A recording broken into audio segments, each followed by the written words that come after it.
Good morning. You're watching DeProgram with Ted Rall and Jamarl Thomas. It is Wednesday, July 15th, 2026. Thank you so much for liking, following, sharing, supporting the show, spreading it out throughout the internet, helping out Robbie with streaming his Putin bot gaming on Rumble. You guys have been stepping up, and we're going to keep asking you to do that. It is another scorcher here on the East Coast. Good morning, Jamarl.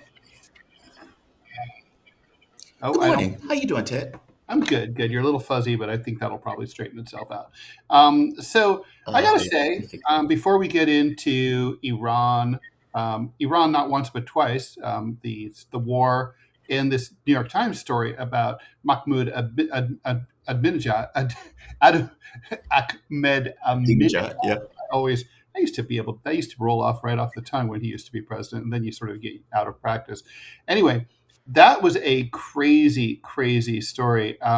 So anyway, that's it, breaking in the New York Times. We'll talk about that. And also the murder of Anne Widdecombe, right-wing politician in England, at her house at the age of 78. And that's sending shockwaves throughout European politics. Anyway, I got to ask you about this daylight savings times thing. It is driving me completely insane. So we know that like the annual switch twice a year, fall back, spring forward between daylight savings time and standard time, it costs lives. It causes heart attacks. It causes diseases. People have more accidents. So we know that's not good for us, not to mention it's just like one of those annoying things to have to remember twice a year for no good reason anymore. So I get that Congress wanted to resolve this. So, when this discussion started years ago, I looked into it, and all the experts say, and it makes sense because it is standard time for a reason. They said we should go back to standard time just 365 days a year, right? Just forget daylight savings time. Because, and I remember this actually, I was 11 years old in 1974 when Congress experimented with making daylight savings time year round. And what happened was in the winter, it got darker in the morning and a little bit lighter in the afternoon, right? So it was pitch black when we were walking to school. Anyway, kids kept getting run over by cars, right? First of all, no one would see them because it was dark. And then also the motorists are so fucking tired. This is kind of like what happens in the Middle East if you go during Ramadan.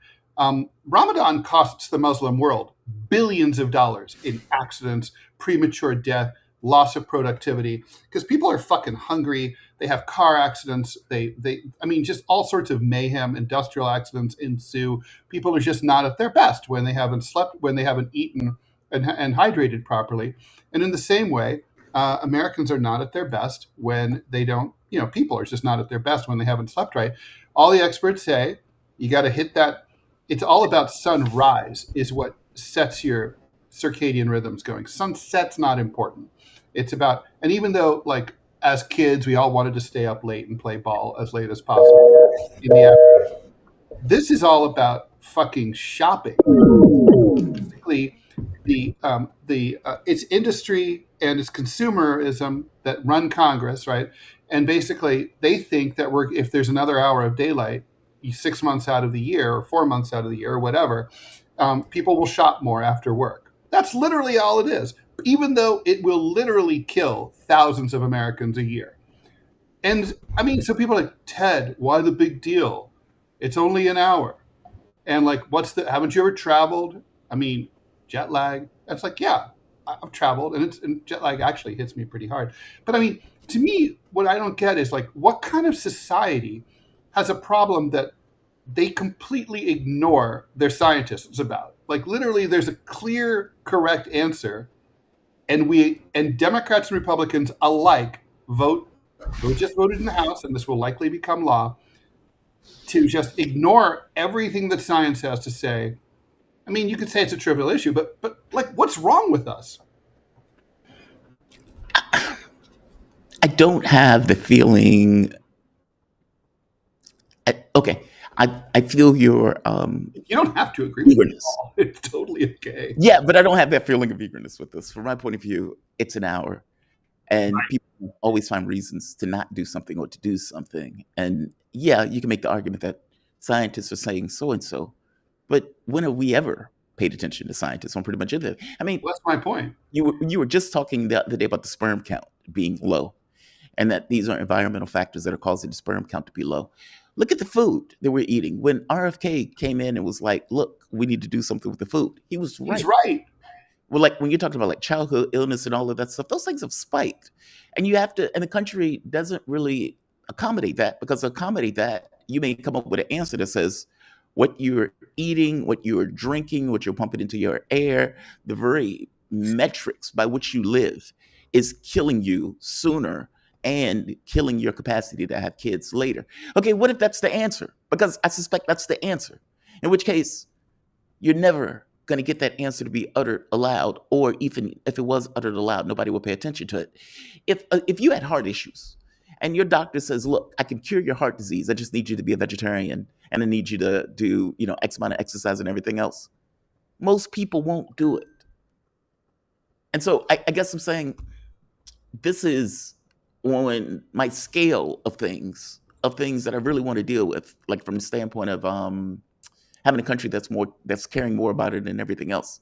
There's so many other things that I think if you gave scientists a certain degree of credence and you ran a government based on how do we keep people alive longer, oh man, I don't know if this will be the bee in my bonnet. I feel you. That's why I'm not pushing against you on it. What you're saying is right. You can push. Well, I push on it. What you're saying is right. It's just any move that you make, an argument can be made that people die from the move. And I don't mean that across the board. Obviously, there are things that you can do. Drink more water. Okay, people are not necessarily going to die from drinking more water unless some idiot drinks too much. But I guess I'm saying any movement in society, the United States is a big country. Anything that it does is going to cause something, and you can find some scientist somewhere that says that this is going to kill people. Oh my God, we can't do it. I don't doubt what you're saying is correct. I just don't have, this doesn't dig in me in the way that it seems to dig in you. And so I'm not going to take issue with the fact that it's digging in you. What you're saying is right. Well, I mean, just before, Robbie, before you chime in, I just want to respond to one thing that JT just said, which is, I mean, I feel like, here's the thing. Like, okay, you're totally right. If my doctor says, "Ted, you got to drink less wine, you got to lay off the smash burgers," he'd be right. And like, am I going to do that? Maybe, probably not. It's hard. But I'm addicted to those things, okay? And so that's why it's hard. But I'd like to think that, like, if I'm an elected official and I'm trying to make public policy, I'm not just thinking about like what I enjoy. Like, do I want to go? Do I enjoy watching an outdoor baseball game in the light as opposed to during the in the fall than as opposed to in the dark? I mean, it's not. It should be. I mean, like objectively, like I like drinking wine, but objectively, should we have prohibition? Yes, objectively we should, because alcohol kills so many people, right? And it causes so much violence. It's so bad. I think I'd have to vote for prohibition. Okay, so I'm kind of coming from it like from a rational point of view. I'm kind of thinking your job as a congressman or as a senator, as a president, is to try to think what's kind of like Spock. What is good for the what's the greater good, right? What's the net social benefit? And that's what we should be trying to get to. Here, it's a very clear case. I mean, I literally didn't have an opinion until I looked it up. And then it's like, okay, well, these guys, they've all studied it, and what they said does make sense, and they have peer-reviewed studies. And I'm like, I believe them. I think it all checks, right? So why are we not going with? I mean, if we really just want to be emotional, hey, let's push the clock forward 4 hours, and we up until 1 o'clock in the morning. It's going to be we all live in Scandinavia. I mean, it's like, why not? I mean, look, that would take us to weird places. I mean, if that's the argument, okay, as you point out, we should stop cigarettes, we should stop smoking, we should stop pot, we should stop Yeah, Prostitution. I guess prostitution is already illegal. We should stop porn. We should, probably. Yeah. meaning there's all sorts of arguments that you can effectively make on this idea of what's in the best interest or what's higher good. But I don't think those things are higher goods. I don't think the limiting of freedom, meaning if I want to be self-destructive, why can't I be self-destructive? Why is it up to the state to tell me that I can or can't do something? So then there's no speed limits on highways, no red lights or green lights, right? True, like, but those things I want to drive are 100. Fuck it, why not? But also the state's paying for it. It has a say. But it's always a gradient, right? Like it's never a max proposition. It's always a gradient. Where do you fall on the gradient? I mean, even plus your shit affects other people. If I get drunk, it's more likely that I'm going to hop into a car, and it's more likely that if I'm drunk and in a car, I'm going to kill someone. So true, who is not me, and it might not have ever had a drink in their life. True, but at that point, you can point to and say, well, alcohol is the issue, so we should stop people from drinking alcohol. And if we stop people from drinking alcohol, there'd be less car accidents.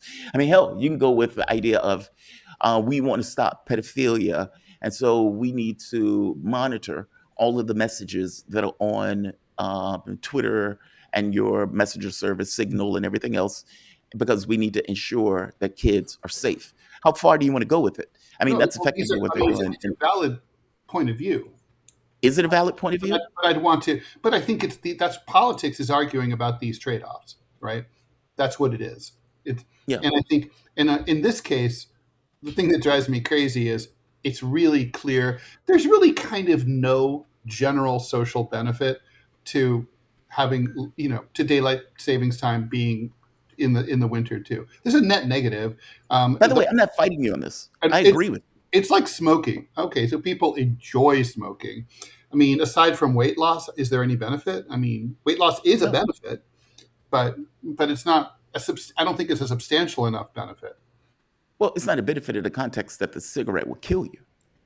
Like, oh, I lost a pound, but I'm going to die of heart disease. I guess theoretically, cigarettes have probably saved some lives, right? Some people have lost weight and not gotten lung cancer, and therefore... True, but on the whole, 90% of the cases of lung cancer were either 40% of people who smoked or 50% of the people who used to smoke.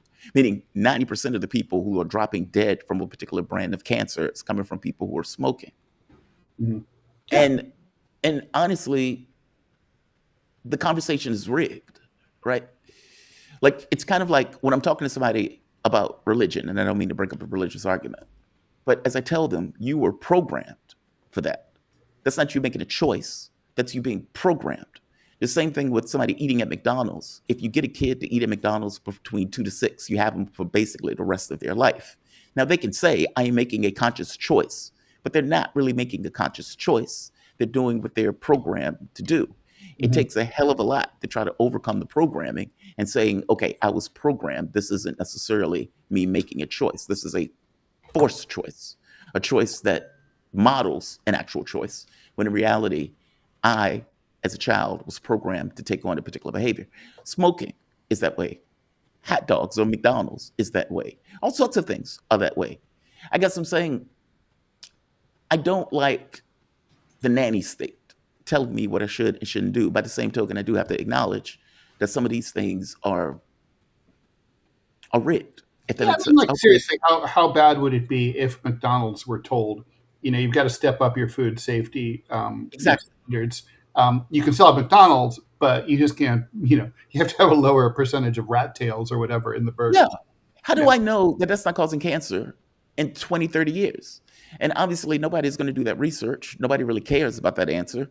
And yet, to your point, a state should care if they care about well-being of the society itself. I was for RFK when he came in on that stuff and was like, I am too. We're going to question everything. No, I was like, yeah. He's been captured. Yeah. Yeah. I mean, even if you look at the food, like in Europe, the number of things that they have generally recognized as safe is a much smaller list that can basically fit on one hand. In the United States, you have hundreds of items that fit under that model. Correct. We think it's safe. We think it's okay for human consumption.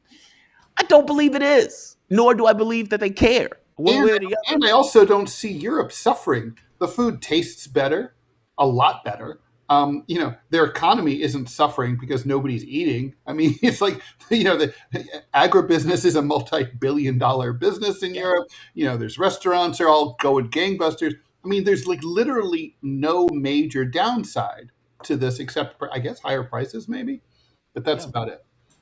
yeah. I mean, well, they eat less food also. Well, yeah, it's easier to eat less food when the quality of the food is better. You're more easily sated. I'm sorry, Robbie. I've been yapping. Oh no, y'all are good. No, I just asked y'all. Have y'all seen that new story that has come out of Canada? A 27-year-old autistic lady decided to go to the MAID's program. Physically, she's fine. She has autism. She applied for state-assisted suicide. The state is going to grant her her wish. They may have already have done so. Her father is trying to block it, and he's being sued. Her father, who's trying to save her life, is being sued. So I mean, by whom? By her? No, by the government. I have to go through and just kind of double check it because basically, I was reading about this morning when I got up, and so I don't have all the details. Basically, long story short, I think the girl's 27 years old. She kind of like your friend Ted, who got depression and went to Europe to get off. It's the same thing. Yeah. People need to understand that the state does not give a crap about if you live or if you die. Oh. You're cattle. The reason Canada is doing that is so they don't have to pay for it.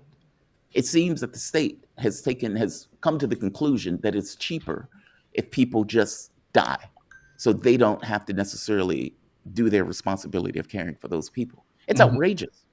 It's outrageous. Well, they make it worse. They harvest and sell the organs of the people that they murder, so they are monetizing your death. And I mean, I'm telling y'all right now, this is the model that will become more prevalent in Europe. This is the model that become more prevalent, what be more prevalent here. And so the government, they tell you don't have kids because kids are inconvenient. And then to address the worker shortage because people aren't having kids or they're aborting or they're aborting a lot of them, are then importing people using immigration. At the same time, they then use the societal pressures that the domestic population has. Well, we have a solution for you. It's called death. Enjoy.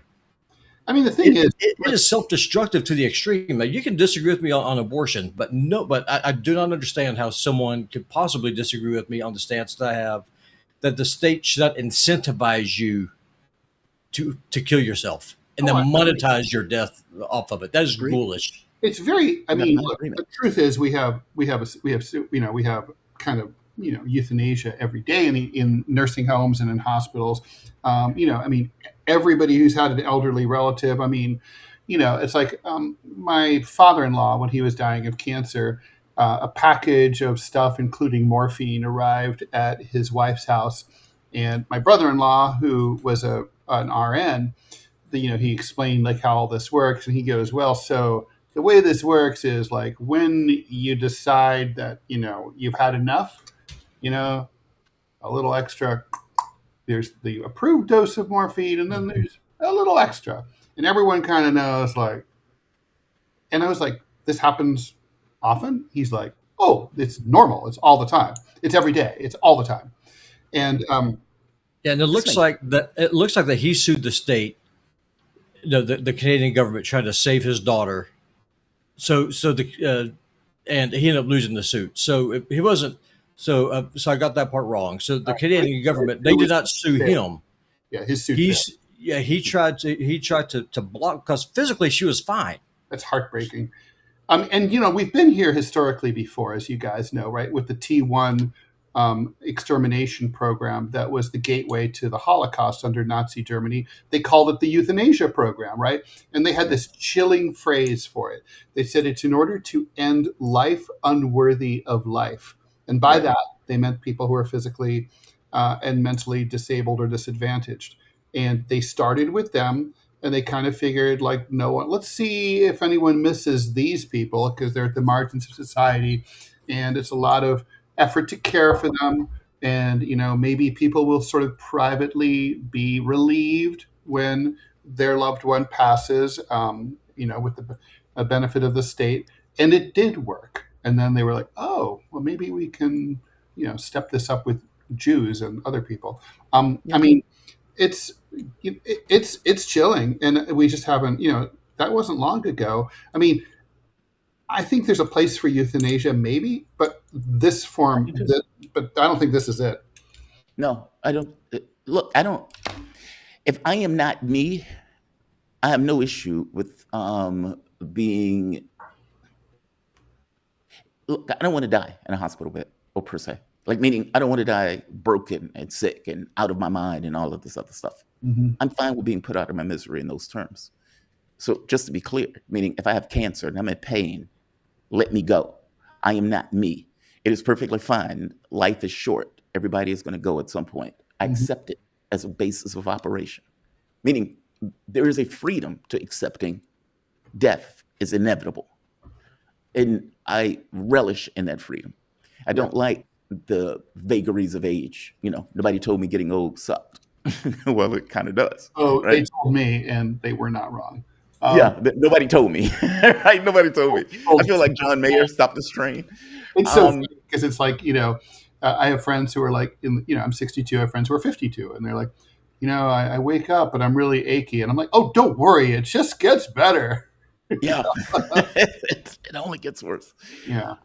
But that's different than 30 years old, and you're like, oh, my girlfriend left me. I think I want to end things, and the state is there. Right. Okay, here's a chamber. Give us money. We'll take your organs. We'll thank you for that. I don't know if you've ever watched True Blood. I hate to take this from I love True Blood. Something to the Whimsical. Bill Compton, at the end of that, he effectively just committed suicide. Yep. And Sookie helped him. Mm-hmm. And I'm screaming at the camera, he's sick. He's sick. He just feels bad. Right. It was so frustrating looking at that because I kept thinking to myself, he's just sick. Just give him the drug. In fact, I don't even care if he consented. Give it to him anyway. Let him, if he wants to kill himself afterwards. Well, that's the thing, right? That's the thing. You can, killing, we spend it's so funny, right? It's like sort of like when I was 40 and I started working on IVF with my ex-wife, right? And I was like, man, we spent years trying to avoid getting pregnant, and now we're like spending money in order to get pregnant. It's like, here you spend your entire life trying not to die. You spend thousands of dollars on not dying, right? Maybe hundreds of thousands of dollars. And, health club memberships, drugs, healthcare, blah, blah, blah, blah. And then here you are. It's not that hard to die. Like, if you're at that point and you're able to move, you could kill yourself. And if you're choosing not to, something must say, tell me that you don't really want to die, right? Something inside. Depends. I don't think death is easy. Have you in Cloud Atlas, where the guy was in the bathtub and he says, anybody who said death is easy is out of their mind? And he was putting a gun in his mouth. He was basically like, this is not an easy process. So my fantasy, and I thought about not saying this, but I don't care right now. It's like, my fantasy is like, all right, so I get a terminal disease. I blow myself up at a joint session of Congress. People might be like, I didn't like his podcasts, but I like the way he went out, That's a hell of a way to go. It's like, I don't understand why people who are terminally ill don't engage in acts of terrorism more often. We just think they would. Like, why not? Like, you're going to die anyway. Make a political statement. Oh man, that should be the header of this video. I don't understand why people who are terminally ill don't engage in more terrorism. Political terrorism. Seriously, I have the graphic novel that I've been working on for a while, and it's like sort of like it's set in the 80s, and it's like a guy gets AIDS and he decides like, I'm going to kill Reagan because Reagan like basically let all the gay people die and laughed about it, right? Didn't care. So it's like, I'm going to kill Reagan before I die. Why does that not happen? I don't understand. In fact, terminally ill people should really try to save the U.S. and basically engage in large-scale wars of terrorism. What do you got to lose, right? It's like, I got cancer. I'm going to die in 2 months. All right, who can I take out with me in order to make a political statement? And you just have a group like Fight Club, and all of these guys are like, all right, who's next? Exactly. This is a Hollywood treatment. You know, Yeah. hey Kiriakou, you know, you don't steal this. Anyway, since he's gone This Hollywood, video is going to get banned. They're going to take this video off there. They're like, oh, they're giving bad subversive ideas to no doubt. terminally ill All people. right. Let's do some comments. That's why we're on Rumble. Right. It's alternatives. Right. So they got you. All right. Here we go. All right. Okay, so blind dog leading other blind dogs. Obviously, he goes, "What a clown to me! Soda ruins teeth. Make those illegal too." Well, I mean, there was an effort here in New York City to get rid of giant sodas, right? Like you can have, you know, it's kind of like if you're going to drink 64 ounces of soda, you know, you have to buy like 4 16-ounce containers of it. I know, but see, therein lies the point, right? Like you can make a case and say people should drink less soda. People are not going to accept you being a mommy telling them that they should only have X amount of soda. Whether you're right or wrong in regards to the context of public health is secondary to the point of human agency. I mean, look, I like me a soda, you know. I mean, I like seltzer, I like Mountain Dew, I like Coke, but it's like it's true that it is poison water. I mean, True. It is. True. I mean, if it were banned, the world would not be a worse place. There are a lot of things that the world won't be a worse place if they were banned, if they were regulated. Yeah. Agree. Okay. But that's as part of the human experience that we have accepted currently is death is okay in small quantities. Well, then over a period of time, it kills you, yes. Going along with this conversation, how could you possibly ever address global warming or climate change, whatever it is that we're going to call whatever this is now? The answer is you can't, because as long as nations or people have agency, they're going to do whatever they want, and without a strong authoritarian system to take away that will, all we're doing is pissing upwind. Or agreement. Unfortunately, like, that's 100%. The reality of it is, when people's economic needs are met, they start looking at larger issues. Meaning, if I don't have to worry about my car, I don't have to worry about my child, I don't have to worry about my girlfriend. I guess you always have to worry about your girlfriend. She can go nuts. Okay, that sounds bad, women. I don't mean that for women. I mean it for both, like both ways. Your romantic partner. Yes. Right. All right.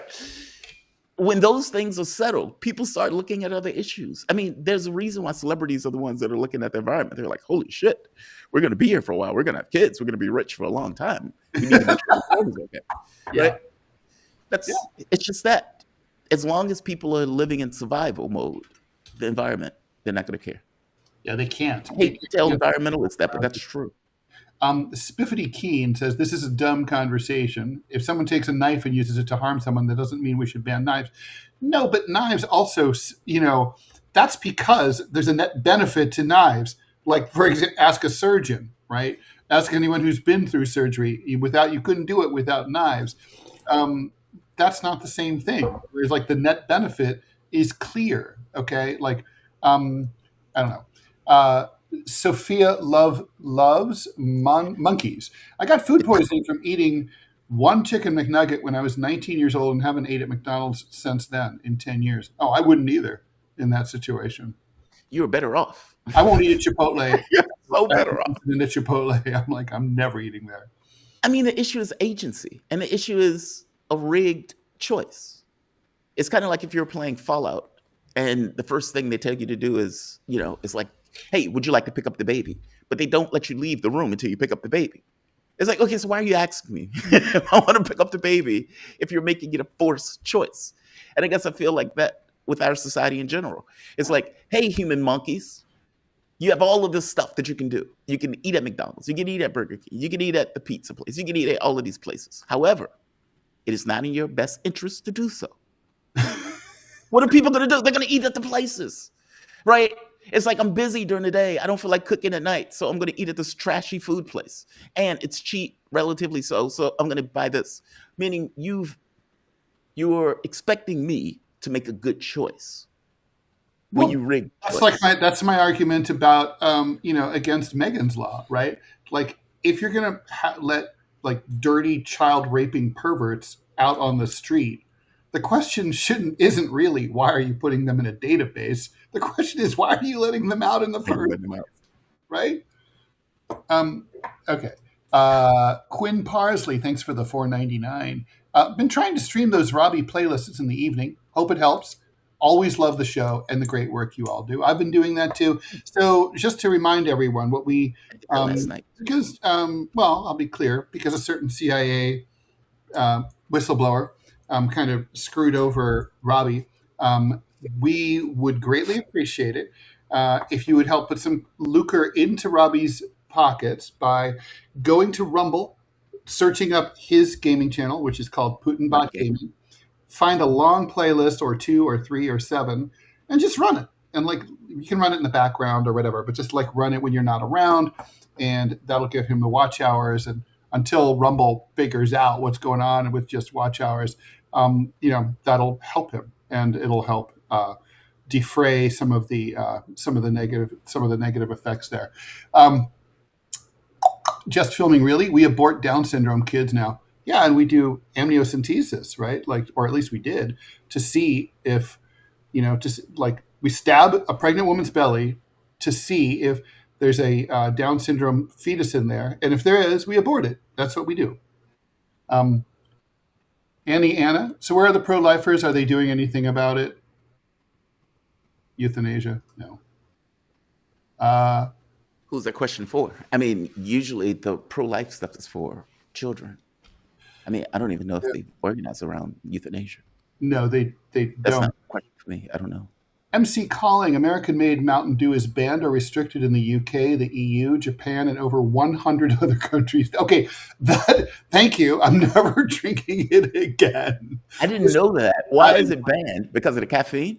Because of additives like brominated vegetable oil, BVO, and calcium disodium. Yeah, but that's what I mentioned, right? There's plenty of products that you just can't, that they don't allow.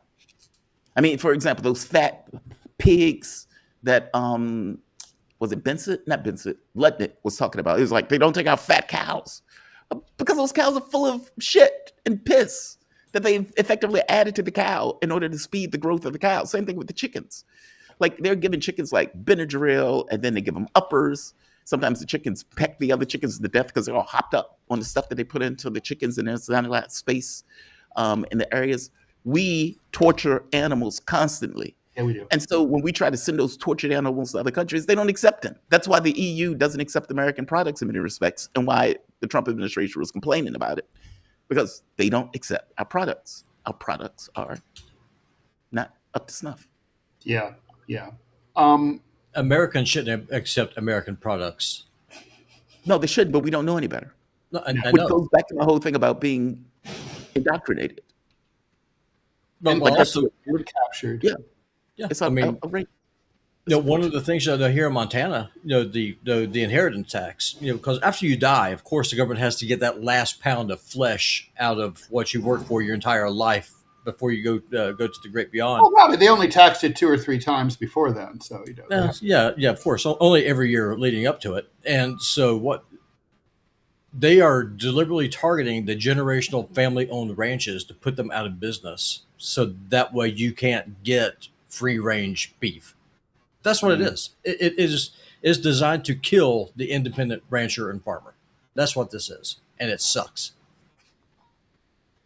I had not heard that. I'm going to have to. That's actually a super interesting take. Okay, let's talk. So, did you see the story in the New York Times about Mahmoud Ahmadinejad? Yes, I did. All right, let's talk. Yeah, let's talk about it. So, Ahmadinejad, right? He was the president of Iran. Correct me if I'm wrong. I believe between 2005 and 2013. He was a hardliner. Total hardliner. He was like famously said he wanted to wipe Israel off the map, which, by the way, does not mean you want to kill all the people in Israel. It just means you want to eliminate it as a nation state, as a place that has those borders and that form of government, right? It was like you'd look at a map and you would not see a place called Israel. Anyway, but definitely he was a hardcore dude. Lives in Iran, obviously, former president, and he sort of has some roles inside the government, Yes. in and out. Anyway, it turns out that the Mossad tried to recruit him as a post-regime, like sort of puppet Vichy leader. This went on for years. They even lured him to Budapest to try to get him. He met with the president, with the head of the Mossad at the time, which is crazy. David Barnea was the head of Israel's Mossad. They tried to recruit him. I mean, there's so many angles to this. I mean, among them, first of all, why is he still walking free? Apparently, unsurprisingly, the Iranian government is keeping a close watch on him, but he doesn't seem to be under house arrest or doesn't seem to be in prison or being hanging from the ceiling or anything. What is this all about? And then, like, how willing do you think he was to entertain this idea? It seems that basically he heard their pitch and basically said no. I think the story is nonsense. If I'm being bluntly honest with you, look, that would have slit his throat if this was true.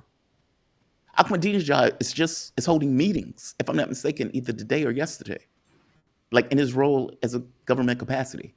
I don't believe the story. In fact, I'm more inclined to believe that the story was set up to get him killed, because that's what it would have done. I remember when the Prigozhin thing happened in Russia. And if you remember, during the leaks, they were saying that Prigozhin was working with the Ukrainians and everything else.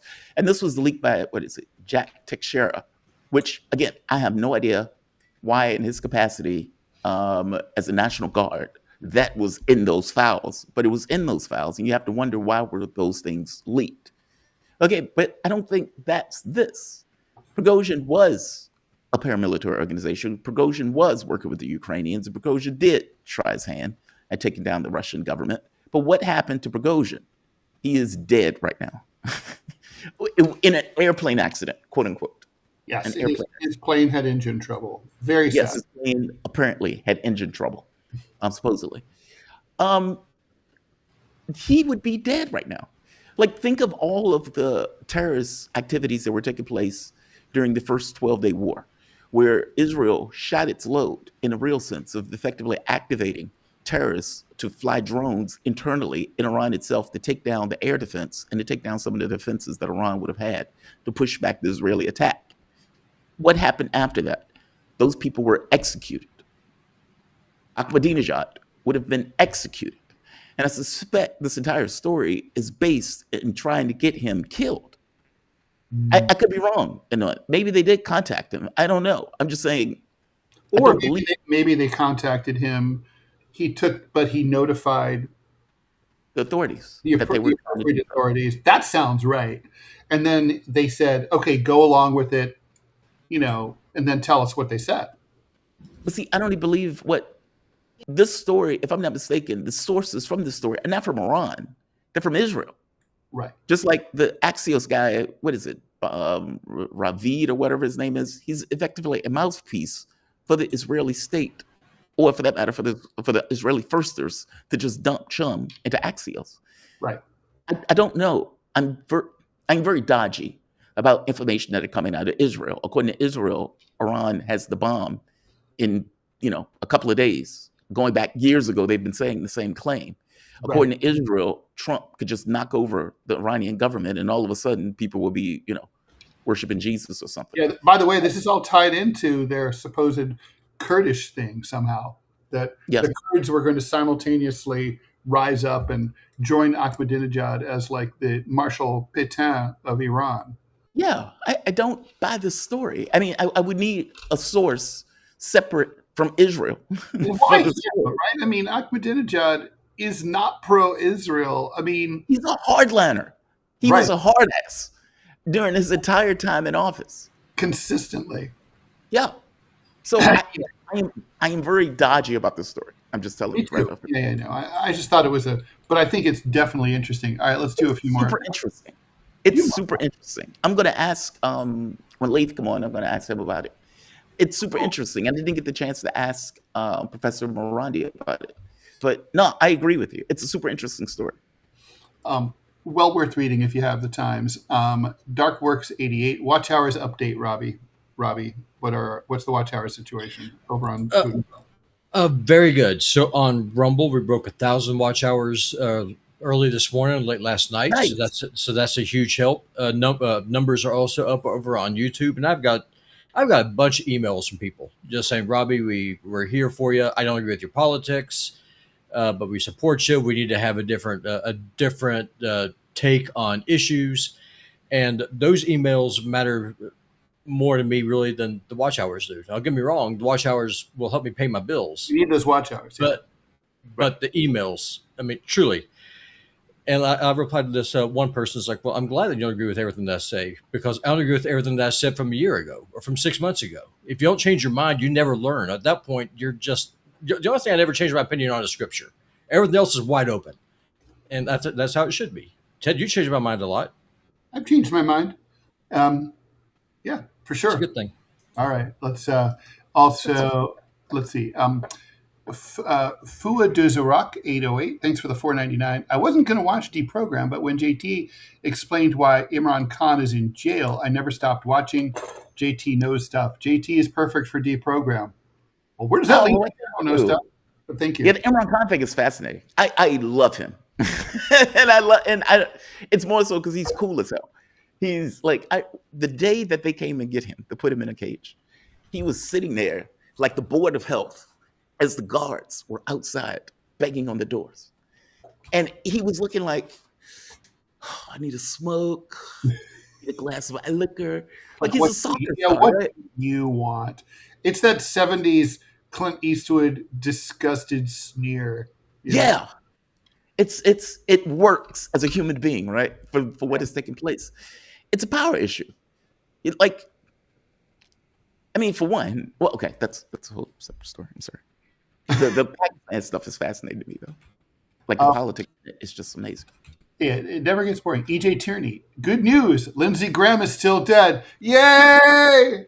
Every day Lindsey Graham is dead. More people don't die, so that's good. I'm fascinated by this dynamic of people dying and people celebrating the death. That means something. Yeah, it means something. It does. We should write a book on that by itself. That means something. So much shit for criticizing dead people, and it's always it does seem like I'm winning the argument now. Like you're allowed to criticize dead people now. Yes, I saw a huge amount of celebration when Lindsey Graham dropped dead, and I get the sense that there's going to be a lot of celebration when many of these members of Congress, I would say most, drop dead. Oh, sure. That's disturbing, and yet, oddly enough, I would argue necessary. Oh. I've got to tell you, when I saw the news that Lindsey Graham checked out, my drug of choice is coffee. Just be straight up honest with you, I love coffee. But when I heard Lindsey Graham checked out, because I don't drink alcohol. If I did, I would have went and got some. But I went to the store and I got myself an ice cold Coca-Cola, and I savored it. For you. No Mountain. No, well, back home they call Mountain Dew Weasel Piss. Like that's really what it's called. That's the nickname for it. It's Weasel Piss. But no, I got myself an ice cold Coca-Cola, a real one, like an actual Coke, and it was delicious. Went down smooth. This Coke's for you, celebrating. This Coke's for you. Just filming, really. I would like to think I'm a good judge of people. I knew the very next live stream after John left that Ted was furious. Oh, maybe he won't admit this live, and that's cool. We still love Ted and John. I can imagine as a human being, why wouldn't you be? I mean, even if you understand, look, I understand why my wife left intellectually. How I feel about it is different, right? Okay. I mean, I'll just be honest, right? I mean,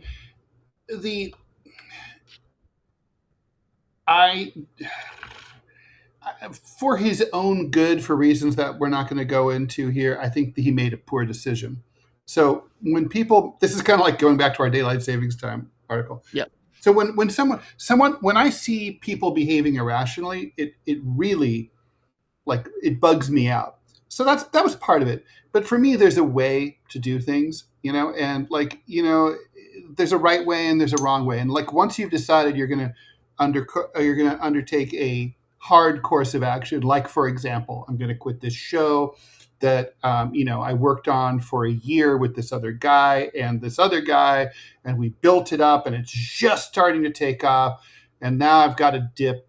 I've decided I need to dip. I get that, but I think, like, if I had been in his situation, I know I judge people by what I would do in the same situation, right? There's no world in which if they said, oh, okay, I'll just do it here. Like, there's no fucking way if I got signed by some big Hollywood blah, blah, and that they said, oh, you got to ditch JT, like today. Like, this will be your last show. Like, what do you mean today? No notice. Like, he has no co-host tomorrow. It's like, he's just on his own. I would have been like, I can't do that. It's like, I can't do that to a guy who I'm friends with, my business partner, who I've known for a long time. I just can't do it. It's wrong. It's wrong. It's embarrassing. It's mean. It's like, also, I don't know if I'd want to work with someone who made that request of me, because it's like, wow, if we're just starting our relationship and you're asking me to burn people like this. Like, I mean, what else are you going to ask me to do? And I would just be, so that's kind of like where I came from. It's like, if he'd been like, hey, listen, it's going to be like a month, they're giving me a month for us to work together to try to find someone new to replace me. I would have not liked it, but I wouldn't have been furious. But literally coming on 1 hour before the show and saying, oh, today's going to be the last show. And I never hear from the dude ever again. Not even a WhatsApp, right? Like, nothing. Like, so it's not even about being furious. It's about being disgusted. Honestly.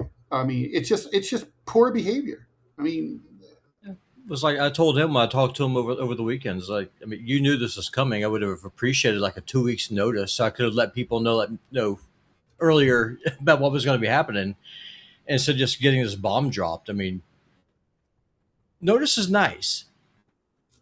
Let's know. No, this is not a lightning bolt coming out of heaven, or an undertow pulling you down to the floor of the Gulf of Mexico. I mean, this is coming. Yeah. Whatever. I mean, I'm serious. Just be honest. That's the best thing you could do. And like I told him, I said, John, listen, I'm not mad at you, and listen, maybe I'm being retarded here. But be the first time I've been retarded. But when I talked to him, it's just like, I understand that you don't have a choice in this. You're doing exactly as you're told because you put your name on that piece of paper. You are in a golden cage of your own making. It is what it is. And I said, and when they discard you, because they will, let me know, and I'll help you get your Rumble channel set back up again. Because that's the kind of retard that I am. Well, I guess that's the rub, right? If they're telling you to do it, it's kind of like marrying somebody who cheated on their husband. It's like they came into the marriage through cheating. Why do you believe that they wouldn't necessarily leave it through cheating also? And I guess that's the point, Ted. If they're willing to allow you to cut off and burn relationships, then they can do the same thing to you in a heartbeat. Obviously, this is the way they operate. No, I get it. Yeah, I mean, even if you just think about, like, let's say you have a normie job, right? Like at an office. I mean, and you find it, and someone recruits you, a headhunter recruits you and says, hey, Jamarl, like, we'd like you to start Monday. You say, what do you say? You say, no, I have to give 2 weeks notice to my current employer. Right. Right. Obviously that's basic. That's in the United States. That's standard. That's what workers do. So, I mean, and it's like when you're in a business relationship and friendship doing a podcast together, you've never had any disagreement about anything. It's like there's just like, unless you hate the person, I have dipped on employers who I hated. But no notice, I'm out. I didn't even like ask for my last paycheck. I was just wanted to fuck it. So you're out. Literally went to lunch one day and never came back. It's like, but that wasn't the situation with John. So, yeah. So I was like, it's all about the way it was done. So yeah, I mean, some kind of not person about it anymore. It was bad for a few months. I was really just like, couldn't believe it. I mean, it was like, it's look, I do think the show's better now, to be honest. I think I wouldn't, if John called and said, please let me come back, I'm so sorry, I'd be like, fuck you, I've got a better co-host than you. Bye. Listen, I love debating with that black guy right there.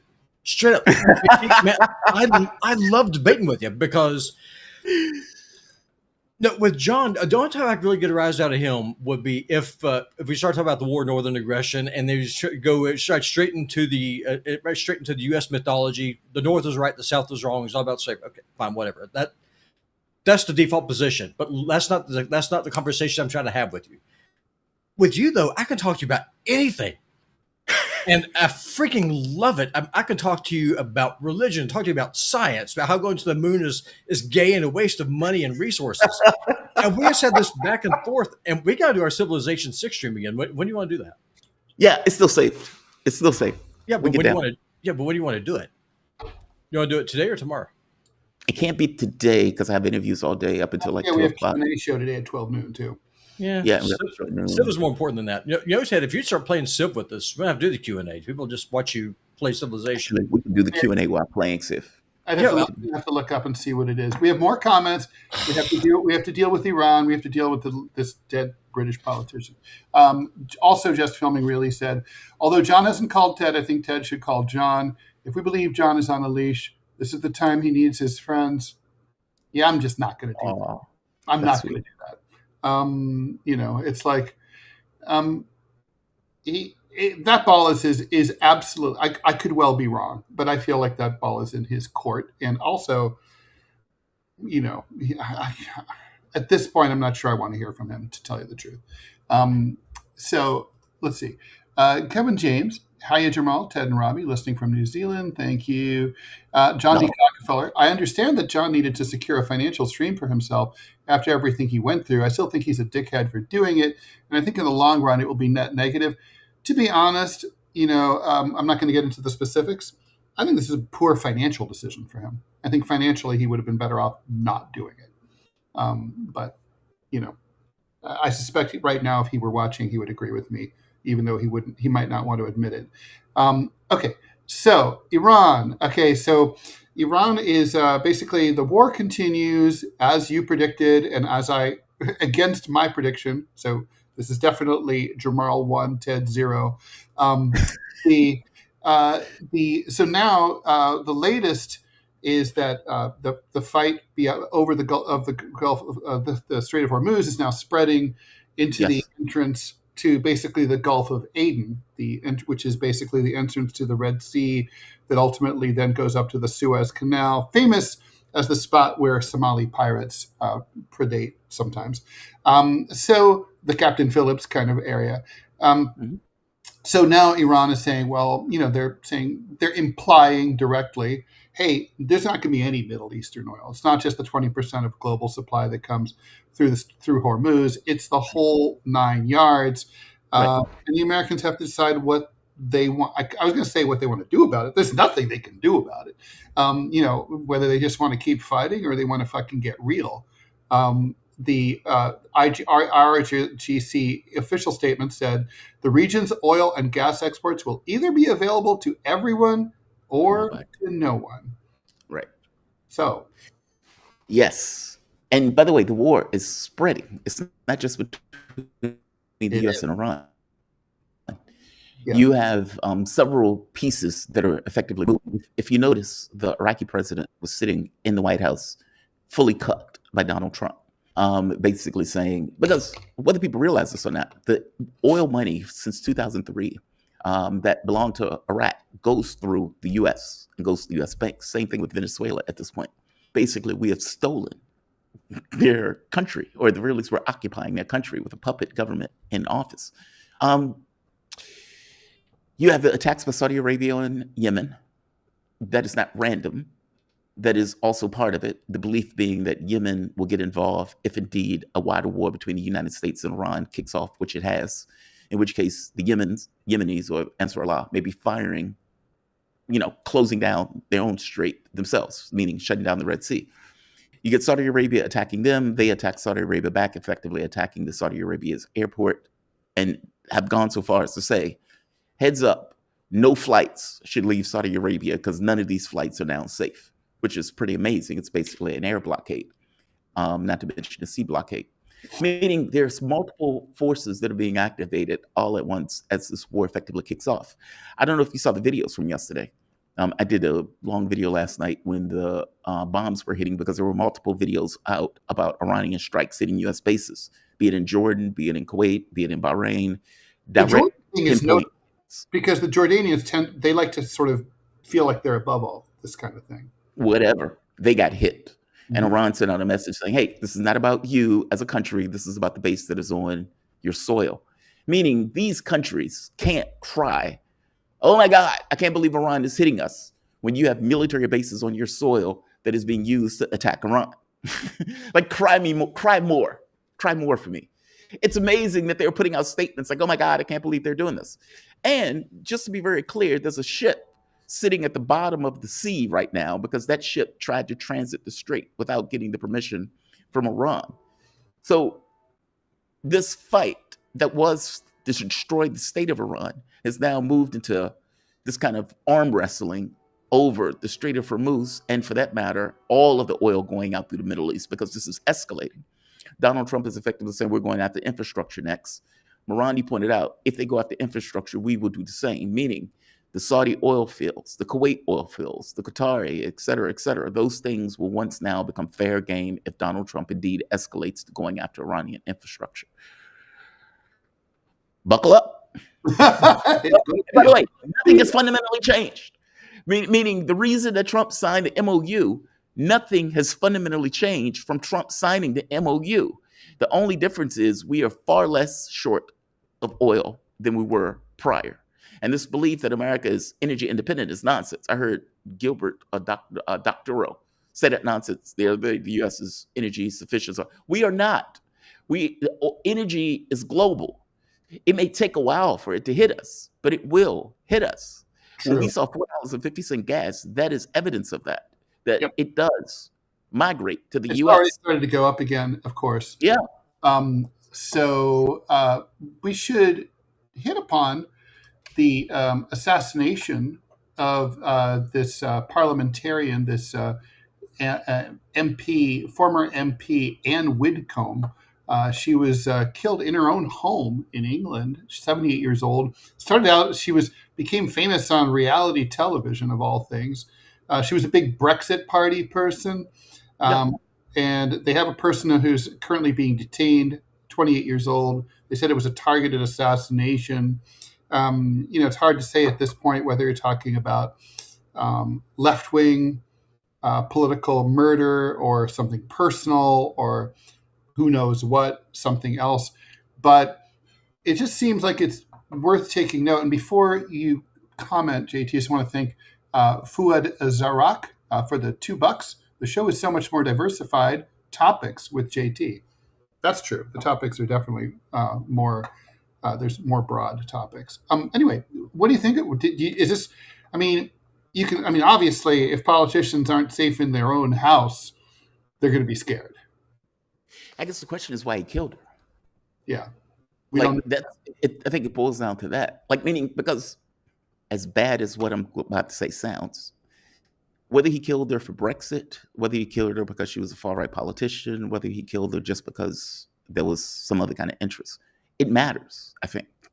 Mm-hmm. Each one is different. Each one matters. If he says, well, I killed her for Brexit because Britain is far much worse off now.